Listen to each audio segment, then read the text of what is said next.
खुलेआम जो है यूपी सरकार की तानाशाही ये सरेआम दिख रही है। तो सिक्योरिटी मिला ही नहीं। इस देश में तो ऐसे लोगों को सिक्योरिटी दिया जाता है जो ढोंग पाखंड फैलाते हैं। आपने उसका बागेश्वर धाम का नाम, गाड़ी वो पकड़ी गई है, गाड़ी का नंबर पकड़ा गया है, पहचान में आ गया है। वो लोग मैं आपके इस चैनल के माध्यम से बता दूं कि अगर उनका जो आरोपी है उनका अगर अरेस्ट नहीं होता है, इस देश में वही होगा जो भीमा करेगा, महिला पहलवानों की लड़ाई को लड़े। इस देश का कोई भी मुद्दा नहीं होता है कि जो। नमस्कार, आप देख रहे हैं अपना न्यूज में हूं आपके साथ पवन कुमार। और मैं बता दूं कि आज पूरे भारत में चल रहा है कि चंद्रशेखर आजाद रावण जी की गोली लग गई है। मैं बता दूं कि भीम आर्मी के संस्थापक चंद्रशेखर रावण आजाद जी तो अभी मौजूद है जगदीशपुर में, जो कि भोजपुर जिला के भीम आर्मी के अध्यक्ष ऋषि राज की आज हम मुलाकात कराने उस मुद्दे पर खास बातचीत करने वाले हैं। जैसे कि आपको पता होगा, इस मुद्दे पर तमाम बातचीत करेंगे। आइए हम उनसे डायरेक्ट आप मुलाकात कराते हैं। कैमरा मैन कहूँगा थोड़ा लगातार फोकस करते रहिए। आइए आइए देखिए, ये है अभी जो बैठे हैं भीम आर्मी के अध्यक्ष ऋषिराज जी। आइए थोड़ा बैठ जाते हैं। आइए, तो सबसे पहले अपना न्यूज की तरफ से आपका स्वागत है। और आप कैसे हैं? बहुत बहुत धन्यवाद आपको और आपके पूरे दर्शकों को। मैं ठीक हूँ। अभी जो कि चंद्रशेखर आजाद रावण जी की जो हमला हुए हैं उत्तर प्रदेश सहारनपुर के देवबंद गांव में, ये जो घटना है, इस घटना के बारे में क्या आपकी राय है? देखिए, ये जो घटना है ये जातिवादी मानसिकता दर्शाता है। ये खुलेआम यूपी में ये दिखाता है कि भाई यहाँ जो शोषित पीड़ित वंचितों के हक की आवाज़ बनना चाहता है, जो दलितों की लड़ाई लड़ता है, जो शोषितों की लड़ाई लड़ता है, उसे मारा जाएगा, कुचला जाएगा, उसकी आवाज़ को दबाया जाएगा। ये खुलेआम जो है यूपी सरकार की तानाशाही ये सरेआम दिख रही है। सरेआम यूपी की सरकार कर रहे हैं। आप जब जिस राज्य में इस तरह की घटनाएं ये पहली घटना नहीं है। अभी कुछ दिन पहले उनको मार दिया गया, हाँ, अतीक अहमद को। उसके पहले कई हमारे बहनों को जिंदा वहाँ रेप करके उसी प्रदेश में रेप करके जिंदा जलाया गया। तो ये तो सरेआम तानाशाही हो रहा है उस प्रदेश में। तो ज्यादातर जातिवाद हो रहा है कि राजनीतिक हो रहा है? देखिए, जातिवाद ही राजनीति है। राजनीति जो है वो जाति से ही हो रहा है। कि अब सब लोग देख रहे हैं कि बड़े भाई चंद्रशेखर आजाद जी जो हैं, कहीं भी कोई ऐसा मैटर नहीं रह रहा है पूरे भारत देश में जो कहीं भी किसी तरह का मैटर हो, चाहे हमारे बहनों को सम्मान के साथ हो, या फिर भाइयों को पीटा जाए, या फिर बुजुर्गों के पगड़ी के साथ हो, या फिर इस देश के बहन बेटियों के खिलाड़ियों के आपने कुछ दिन पहले देखा। तो कोई ऐसा मुद्दा नहीं छोड़ते बड़े भाई चंद्रशेखर आज़ाद। हर मुद्दे की आवाज़ बनते हैं। और वो लोग, उनको डर है कि कहीं ना कहीं ये देश पर काबिज होने के लिए ये जो तैयार हो रहे हैं, ये समाज इनका जो है बहुत तेज़ी से इनको चाहने लगा है। इस विश्व का मतलब सबसे प्रसिद्ध टाइम मैगजीन में उनका नाम आया उभरते नेता में। तो ये उन लोगों को खल रहा है।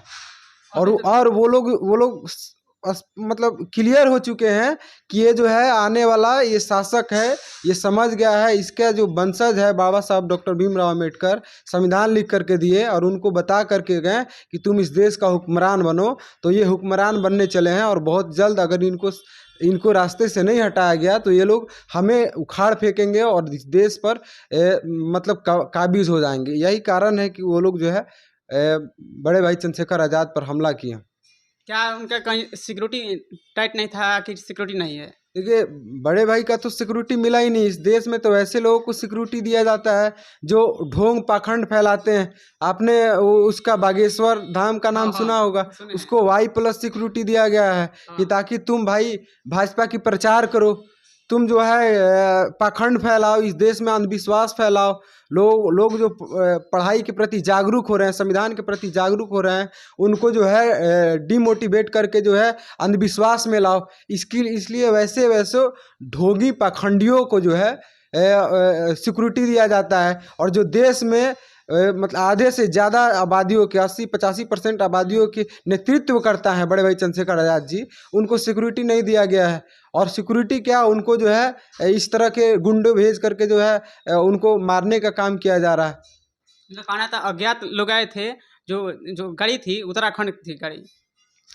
अब तक जो है सरकार चाहती तो वो लोग जो है मतलब जेल में होते, क्योंकि जिस गाड़ी से वो लोग आए थे, गाड़ी वो पकड़ी गई है, गाड़ी का नंबर पकड़ा गया है, पहचान में आ गया है। वो लोग एक मतलब समय ही नहीं लगेगा।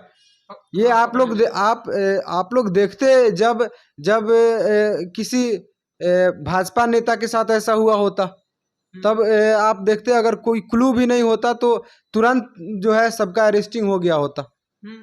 लेकिन आज देखिए गरीब समाज से आते हैं, गरीबों की हक की लड़ाई लड़ते हैं, इसलिए जो है इनकी अभी तक कोई अरेस्टिंग नहीं हुई, कोई जो है उनका आरोपी अभी फरार है, घूम रहा। जिस तरीके से इस तरह का अगर होता रहेगा, अध्यक्ष हो जैसे कि लालगंज के राकेश पासवान जी की भी हुआ था, तो क्या इस तरीके से अगर होता रहेगा तो क्या कोई आगे बढ़ेगा? नहीं, आगे बढ़ने की बात तो नहीं है, आगे तो हम लोग बढ़ेंगे, लेकिन जो है जो इस देश के तानाशाह लोग हैं उनको हम बता देना चाहते हैं कि हम लोग संविधान को मान रहे हैं। कहीं ये तो नहीं देखते हैं कि वो लोग एकजुट मत होके? नहीं, एकजुट वो तो देख ही रहे हैं, लेकिन हम लोग तो एकजुट हो रहे हैं, बहुत तेजी से हो रहे हैं, क्योंकि जो सदियों से हमें पढ़ने लिखने का अधिकार नहीं था, बाबा साहेब के संविधान के बदौलत हम लोगों ने पढ़ने लिखने का अधिकार पाया, हम लोग नौकरी पेशा में आ गया है, और जो सदियों से हमारे ऊपर जुल्म अत्याचार करते आ रहे हैं, अब हम उनके आंखों में आंखें डालकर बात कर रहे हैं, उनसे कंधा से कंधा मिलाकर उनसे कई गुना आगे बढ़ गए हैं, बढ़ गए हैं, तो उनको दिक्कत होती है, और इसीलिए जो है इस तरह की घटनाएं कर रहे हैं वो लोग। वो चाहते हैं कि फिर से जो पहले चलता था फिर से वही होके। हाँ बिल्कुल, वो लोग यही चाह रहे हैं, लेकिन इस देश के जो है बहुजन जाग गए हैं, बहुजन समझने लगे हैं कि इस देश में क्या हो रहा है। वो लोग बड़े भाई चंद्रशेखर आज़ाद जी और तमाम जो हमारे राजनेता हैं, जो हमारे हक अधिकार के लिए लड़ाई लड़ते हैं, उनके ऊपर जो है जुल्म अत्याचार जो हो रहा है वो कतई बर्दाश्त नहीं करने योग्य है, और ना ही बर्दाश्त करेंगे। मैं आपको बता दूं कि हम लोग संविधान को मानने वाले लोग हैं, क्योंकि हमारे बाप दादा ने संविधान लिखा, तो हम लोग संविधान पर पहले विश्वास कर रहे हैं और संविधान को मान रहे हैं। संविधान घटा रहे हैं, आरक्षण घटा रहे हैं अब तो। लेकिन जिस दिन हम लोग संविधान को भूल गए, तो भाई हम लोग उस कौम से आते हैं जो चीड़ना फाड़ना और खाल उधरना हमसे बेहतर कोई नहीं जानता, ये सभी जानते हैं। बस शर्म है कि हम लोग संविधान को मानते हैं और बाबा साहेब के संविधान पर थोड़ा सा हम लोग जो है उस पर विश्वास रखते हैं कि उनके संविधान के अनुसार हमें न्याय मिलेगा। अगर हम लोगों को उनके संविधान से न्याय नहीं मिलेगा तो हम लोग जो है संविधान भूल जाएंगे, और जो तानाशाही जिस तरह से हमारे भाइयों पर, जिस तरह राकेश पासवान पर हमला हुआ, उनकी हत्या हुआ, बड़े भाई चंद्रशेखर आज़ाद जी पर हमला हुआ, तो इस तरह के जो तानाशाही लोग हैं अगर इसी तरह करते रहे तो भाई हम लोग उस कौम से आते हैं जिन्होंने भीमा कोरेगांव जैसा घटना किया है। आप लाइव में आकर कुछ बोल रहे थे भीमा कोरेगांव, अगर नहीं मानेंगे तो हम जो था वो भीमा कोरेगांव का। नहीं, बिल्कुल भीमा कोरेगांव ही नहीं, उससे कई गुना बेहतर, कई गुना उससे बड़ा नरसंहार होगा अगर इस तरह की घटनाएं घटते रहेंगी।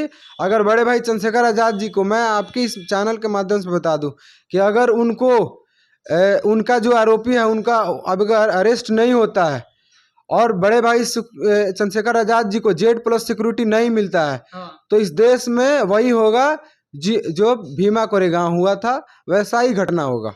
अभी तो ट्विटर फेसबुक अकाउंट पर चारों तरफ ट्वीट कर रहे हैं, लेकिन तो वहाँ पर मिलने के लिए तो कोई नहीं जा रहे अभी लोग। नहीं, केंद्र कमेटी से हम लोगों को आदेश है कि अभी सहारनपुर में नहीं आना है, जो जहाँ है, क्योंकि सहारनपुर में ऑलरेडी बहुत सारे लोग चले गए थे। रात में ही ऐसा माहौल बना था कि एक बड़े भाई सिर्फ आदेश दे दें तो वहाँ मतलब हजारों की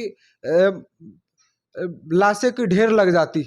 बयान बोले थे हॉस्पिटल में तो ऐसा। लेकिन बड़े भाई चंद्रशेखर आज़ाद जी संविधान को मानते हैं, मैं आपको पहले ही बता, तो उन्होंने कहा कि हम लोग संविधान को मानते हैं, हम लोग कानूनी दायरा में रह करके, संवैधानिक दायरा में रह करके हम लोग को काम करना है।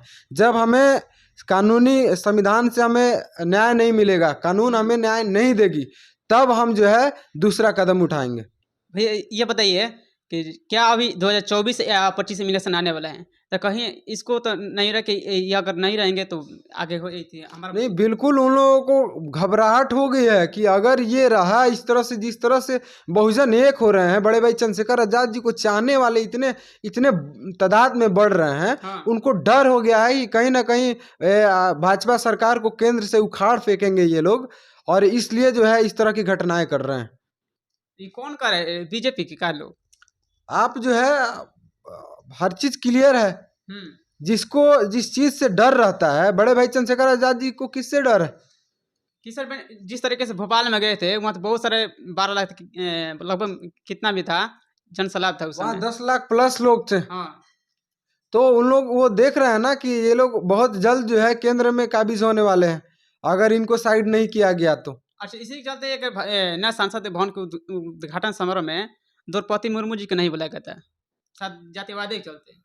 जातिवाद तो भाई चरम सीमा पर है, ये सभी जानते हैं। हाँ, अब बशर्ते कोई चाटुकर्ता लोग हैं उनको पद के लालच में जो है बैठे हुए हैं, उनको लगता है कि मेरे से जातिवाद नहीं होगा, मैं जो हूँ बड़ा ऊंचा पद पे हूँ। हाँ। लेकिन ये सब एग्जाम्पल है भाई, आप देख लीजिए, जब एक नए संसद का उद्घाटन हो रहा है उसमें लोगों को नहीं पूछा जा रहा है, तो भाई आपकी क्या हैसियत है उनके सामने? इसलिए जो है अपने समाज को अपने समाज का ही साथ देना चाहिए। दुश्मनों का साथ देंगे तो उनका वही हश्र होगा जो सदियों से हमारे साथ वो लोग करते आ रहे हैं।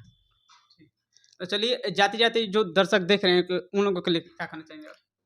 देखिए, जो भी आपके दर्शक हैं भाई, हम्म, या फिर जो इस देश के लोग हैं, उन्हें समझना होगा कि इस देश में तानाशाही शुरू हो गया है। बाबा साहेब के वंशज जाग गए हैं, वो लोग जागरूक हो गए हैं। इसलिए जो है जो तानाशाही लोग हैं, सत्तेधारी लोग हैं, वो लोग खुलेआम खुलेआम जो मैं हमेशा अपने स्पीच में बात को रखता हूँ, मैं जहाँ सभाएं रखता हूँ वहाँ कहता हूँ कि बहुत जल्द वैसा वो दिन आने वाला है, क्योंकि हम लोग इतने तेज़ी से जागरूक हो रहे हैं तो वो लोगों को खटक रहा है हाँ। कि ये लोग कितना तेज़ी से जागरूक हो रहा है। अगर इस तरह से ये जागरूक होते रहा तो हमें उखाड़ फेंकेगा। इस बात से वो लोग भयभीत होकर के हम लोगों पर इस तरह का जुल्म अत्याचार कर रहे हैं। तो हम अपने जितने भी बहुजन समाज के लोग हैं उनको हम आपके माध्यम से बता दें कि हम लोग जो है इस चीज़ को समझना चाहिए, और जो तानाशाह लोग हैं उनको मतलब नोट डाउन करे, उनको चिन्हित करे कि ऐसे लोगों का कतई साथ ना दें। हमारा समाज जो है कहीं ना कहीं बहकावे में कुछ छोटे बड़े पद के लालच में जो है दूसरे समाज का साथ देता है, जो हमारे समाज पर सदियों से जुल्म अत्याचार करते आ रहे हैं। तो हमें अपने और गैर में फ़र्क को पहचानना है। बड़े भाई चंद्रशेखर आजाद जी पर आज गोली क्यों लगी, आज सोचना चाहिए। क्या उन्होंने किसी का जमीन हड़पा? नहीं। क्या किसी के बहन बेटियों के साथ उन्होंने गलत किया? नहीं। नहीं, सिर्फ उन पर गोलियां इसलिए चलती है, उन पर हमलाएं इसलिए होती है क्योंकि वो देश के दबे कुचले समाज के आवाज़ों को उठाते हैं, इस देश के बहन बेटियों के लड़ाई को लड़ते हैं। आपने देखा अभी हमारे महिला पहलवानों के लड़ाई को लड़े। इस देश का कोई भी मुद्दा नहीं होता है कि जो बड़े भाई चंद्रशेखर आजाद जी नहीं लड़े उस चीज़ को। तो हम सभी को भी समझना चाहिए कि जो बेटा, जो लड़का जो हमारे लिए गोली खाने के लिए तैयार है, जो हमारे लिए गोली उस पर चल रहा है, तो हम उसका साथ दे या नहीं दे? साथ देना चाहिए, बिल्कुल बिल्कुल साथ देना चाहिए। साथ नहीं देंगे तो आज सोचिए, इतने बड़े हस्ती बड़े भाई चंद्रशेखर आजाद जी पर गोली चल रही है, तो हम और आपकी क्या हस्ती है? आपकी बात सही है। चलिए, वीडियो लंबा ना करते हुए आप लोग इस वीडियो को देखकर कमेंट कीजिएगा कैसा लगा वीडियो, और मिलते हैं नेक्स्ट वीडियो के साथ। तब तक के लिए धन्यवाद।